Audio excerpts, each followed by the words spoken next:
Hello, teachers. I hope everybody is doing good.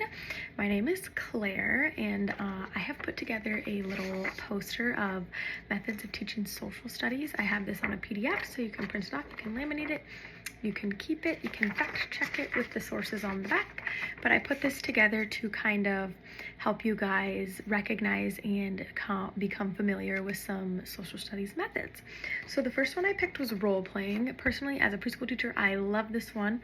I think role playing is so important. It's when students practice a skill by literally stepping into action. So one of the first things that come to my mind when I think of role playing for students is by like citizens, like firefighters, police officers, post office, grocery store workers. I'm a preschool teacher, so that's kind of where my mind goes. And I think it's so important for students to be able to step into those roles because they don't know. And unless we let them try that, we let them engage, they're going to learn a lot more. And I believe that when we're activating more than just our brains, like when we throw our bodies into situations, that's going to spark a memory because we remember things, we remember touch, we remember how things feel. And I really think like for older kids, this would be very beneficial for them to step into like historic times and see what they wore, feel how that felt, and just like put their bodies into it. And then along with that, you get a lot of like empathy and emotion that comes with it. So I think role playing can be so powerful for social studies. I love it. That's why I put it at number one. I think is really important. Number two I did was field trips. Again, students, when we're talking social studies and history and current things, students need to be aware and they need to know that this is in their everyday life, and being able to apply what they're learning in school and being able to see that it's outside of school. It's not just in the textbook, like this is legit, this is real, this happened. And there are so many different like memorials and different things that you can visit to help students realize that. So I think field trips are so powerful. I said that field trips are important to social studies teaching because they allow students to see social studies in action and how it applies to them as citizens. And then again, I kind of specialized it towards preschool because I'm a preschool teacher. And two places that I love are the Washington Pavilion and the Brookings Children's Museum. I was just at the Children's Museum and they have a lot of good like resources. A lot of it is role playing and can be applied to everyday life. Like they have a grocery store there, and I just think it's wonderful that students get to see, like maybe they've never been in a grocery store. Like I've had students that haven't, that they were very isolated to home. And so like these are good experiences for them to get involved in. The third one I did was project-based learning. So this gives students the opportunity to critically think and engage in complex real-world questions through their own research. And then I found a little quote down here that I thought was really powerful. I think I found it from the University of Columbia. And it says, projects emerge from the questions children raise and develop according to their particular interests.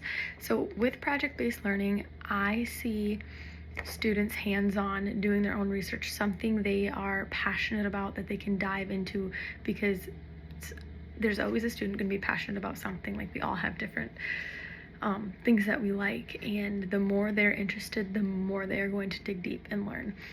Into high school, I wish I would have had more of this. I kind of had a lot of like, this is outlined, this is what you do, and it was very cut out for me. I wish I would have had more diving in, critically thinking, and problem solving, and I think you get a lot of that with project-based learning. The fourth one I put was discussions. I think these are important for both young kids and all the way up to high school. Discussions are so powerful. Discussions get students critically thinking and talking. Students are more active in speaking than teachers during discussions. Students get to propose the topics and then back themselves up. I think it's really powerful for a student to be able to propose their own argument and back themselves up. That is showing learning. Before discussions, I think research and teaching needs to happen because we want students to have the correct information that they are discussing. And then some things I put for specifying before discussions, just because I can see them like getting out of hand, especially with like the little kids. This is always difficult to, like, you want to get them engaged and you want to let them talk, but we have to stay on topic. So that's always harder. More into high school, it's a little bit easier. But some things I have to specify that when I was a student that I would have thought would have been helpful. Specifying the goals and expectations. I think so many times we can start a discussion, but then we don't actually tell them, like, the goal of this is to do this. And I think as a student, because I'm very goal orientated, I think in high school that would have been, or even middle school, that would have been very beneficial for me to know the goal of it. I would have been more engaged if I knew there was like a goal that we were trying to reach. And I think the purpose of it, like, why are we trying to reach this goal? Why is it important that we know this? I think that is very beneficial for kids to know. And I always like to know the why. And I'm like, why are we not telling kids why this is important? Why are we just doing it? I think they really need to know the reasoning behind it. And I think that'll help a lot of them.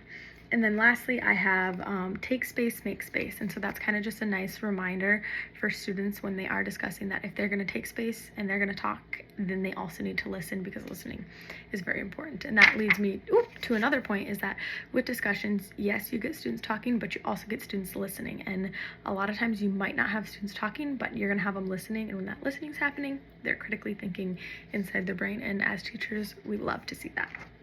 And then last, I did the inquiry-based learning, which resonates with the project-based learning a lot. When I was researching those, I kind of found that they were a lot alike. And so students learn through investigation. Similar to science experiments, starting with questions, students explore and gather evidence to share their discoveries. I see this a lot in preschool. We kind of just like throw them in. We let them discover. We let them learn. It's just wonderful. And it's amazing what they can pick up. Like, I will have the lesson planned out in my head, and then I will give it up to the students, and it goes way different than what I could have imagined, mostly because I'm not a 5-year-old, but they're just wonderful little people. And down here I have inquiry-based learning helps with a couple things, like critical thinking, because you're going to run into problems, and also problem solving is on there. And so you start with your question, and then you you experiment, you research, you investigate, you do all the things. You're probably going to run into problems with what you thought was right. And so, like, in the preschool setting, I think of like a student building a train track. They start with the trains, they build a couple, and then they realize they're going the wrong way and they're never going to connect it together. That is where they're problem solving, and they're going to fix it. And then lastly, I have they're making real world connections with inquiry-based learning. They can insert themselves and understand what's going on, kind of through their own learning. So I created this nifty little poster. You can easily laminate it. You can blow it up and make it bigger. I felt like this would be a good thing to throw in the teacher's lounge, hang it up, because I have a lot of good points on here that I think a lot of teachers could benefit from. If you have any questions, I will send this through an email as well.